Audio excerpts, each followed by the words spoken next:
Ondas del Misterio presenta.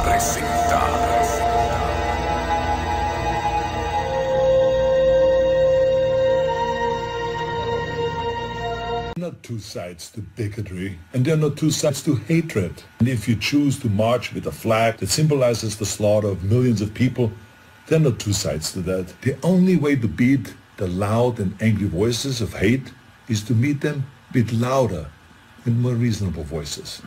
And that includes you, President Trump. In fact, as president of this great country, you have a moral responsibility to send an unequivocal message that you won't stand for hate and racism.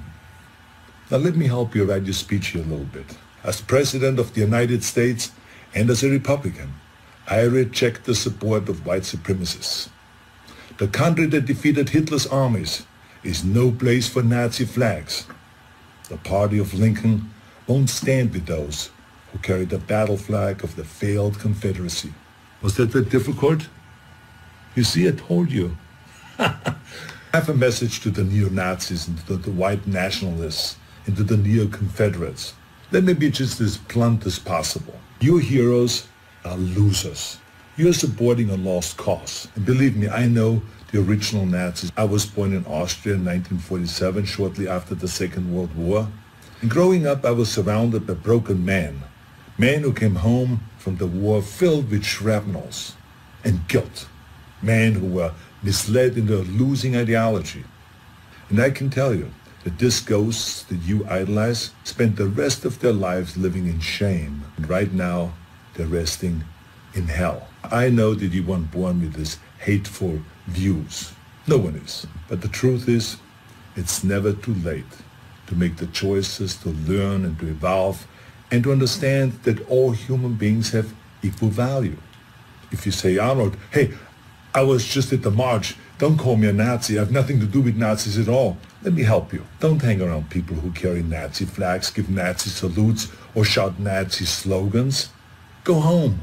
Or better yet, tell them that they're wrong to celebrate an ideology that murdered millions of people. And then go home. You're so lucky to live in a country that gives you every right to say horrible things. But think about how you could actually use that power for something good.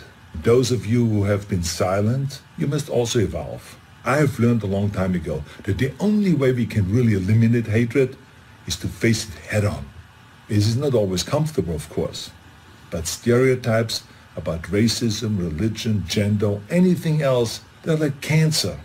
If you had a tumor, you wouldn't quietly hope that it slowly disappears. You would sap the shit out of it with all the chemotherapy and cut it out and try every experimental treatment until it was gone. But this is no different. I mean, this is a difficult time for our country, of course. But I know that if we all have the courage to do something about it and to do the right thing, we come out stronger in the end. I've already donated some money to the Simon Wiesenthal Center, named after a great Nazi hunter, who I was lucky to call a friend. And I hope that you will join me by supporting your favorite anti-hate organization. Let's all commit right now to leaving the terrible ghosts of the past in the trash heap of history. That's where they belong.